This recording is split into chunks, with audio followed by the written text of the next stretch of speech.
All right, this is part 2 of my little series here, taking care of your guitar hands. All right, last lesson we looked at stretches, which is a great thing to do after your practice sessions. Today, I'm going to show you how to strengthen your wrist muscles, your hand muscles. All right, I'm also going to show you how to reduce tension by looking at guitar wrist position, all right, and the best way to think about that.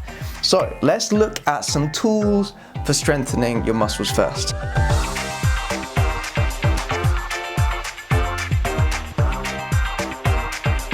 Now, one tool I like to use to strengthen my fretting hand and my strumming hand is the Planet Waves Barre Grip.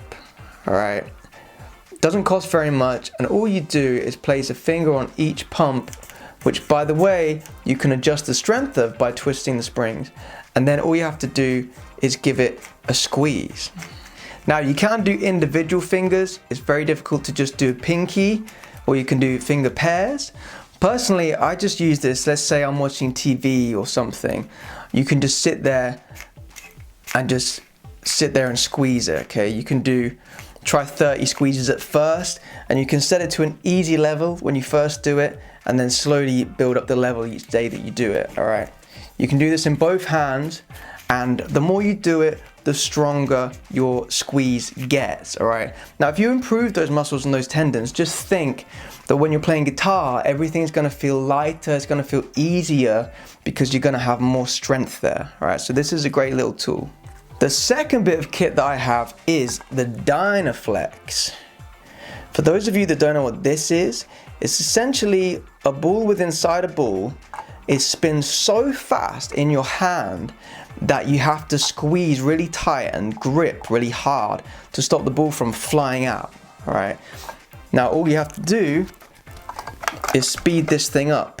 Now, it's very easy to use. You can use this little bit of kit here to speed up the ball in the first place. Now, once the ball's spinning, you can hear it getting faster and faster. And now it's going so fast that it's hard to hold on to.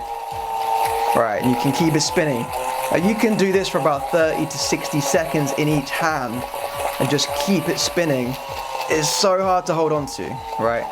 So this improves your grip strength. If your grip strength's strong, then your guitar playing is going to be easier, all right? You're going to have more stamina because the muscles are stronger.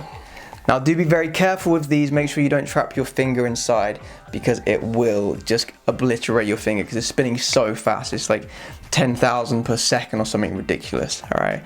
Now, you can do 30 to 60 seconds in each hand, all right? You can just keep it spinning. Allow it to go to a slower spin if you're going to swap hands. Be very careful, all right? Or just stop it, start it up again. So 30 to 60 seconds in each hand, have a break, keep doing it. That will really strengthen up your wrist, especially in the left hand, because for most of us who are right-handed, our grip strength is quite good in the right hand anyway. All right, so for me, I don't use this a lot in my right hand. I train my left hand because my left hand grip isn't half as strong as my right. Now, obviously, playing guitar within itself is going to make your wrists get stronger. It's going to make your hands get stronger. You can develop stamina and speed, etc. But these little bits of equipment can be much more intense. It's a different conditioning for your muscles, all right, which makes playing the guitar feel easier. It's a little bit like if you were a runner, for example. Let's say you wanted to get good at running. You don't just have to just run. You could go to the gym and you could do some squats. You could lift heavy for your legs, and that will condition them a little bit and it'll make you a better runner. It's the same with guitar, all right? You don't just have to play guitar to improve those muscles. You can do other things, right? You can do wrist curls with light dumbbell weights as well to strengthen your wrists. So the last thing I want to talk about in this lesson is wrist positioning, okay? The reason I got my repetitive strain injury is not only because I didn't stretch my wrist muscles, right? I was playing quite a lot, but I spent a lot of my practice time in this position. Fully bent wrist. The tendons are being stretched to their max whilst I'm using them, okay? So much tension builds up. It's not good to play in this position for a long time. Obviously, sometimes we have to do it. Certain things, we have to have our wrists fully bent so we can stretch. But you want to come straight out of that whenever you can, right? When I'm doing bar chords, I have a little bend, Okay, that's not too bad. Power chords, I have a slight bend. All right, a lot of scalar stuff, I have a slight bend, especially if I'm doing the low notes. The point I'm making is, when you don't have to, if you have the option, keep that wrist as straight as possible. It's going to reduce the tension. It's going to mean you'll have more stamina. It's going to feel more comfortable. You're less likely to injure yourself. All right. So whenever you can, play like this. That's why I often play chords with the thumb over. Okay. Instead of doing a bar chord, I often play thumb. Even power chords sometimes.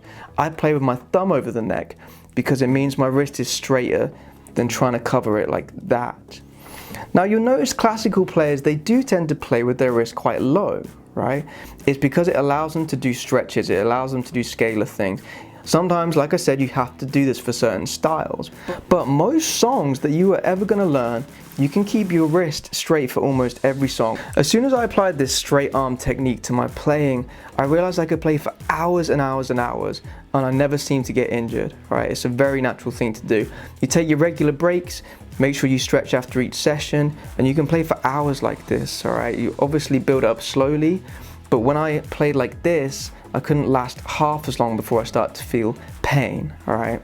Now it's a little tedious at first, but trust me, it's worth rethinking different things you play. How do you play your arpeggios? Try and find a way to change so that your wrist is straighter. How do you play your bar chords? How do you play your bends, your riffs, right?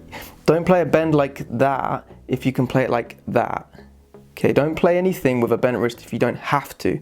The thumb over the neck technique really helps with bends. It really helps keep the wrist straight. So whenever I can, I keep the thumb higher up because it means the wrist will be less bent, wherever you can. So that's it from me, guys.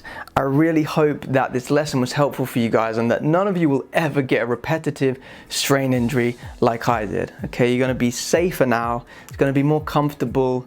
And in theory, playing is going to be easier. It's going to be easier to play faster if there's less tension. All right, so this is really important, not just for stopping injuries, but it actually makes it easier to play. All right, if there's no tension in your wrist, you can play faster. All right, that's the cool thing about this. So thanks for watching. Give me a thumbs up, subscribe if you haven't already, hit that bell button, and I'll see you in the next video.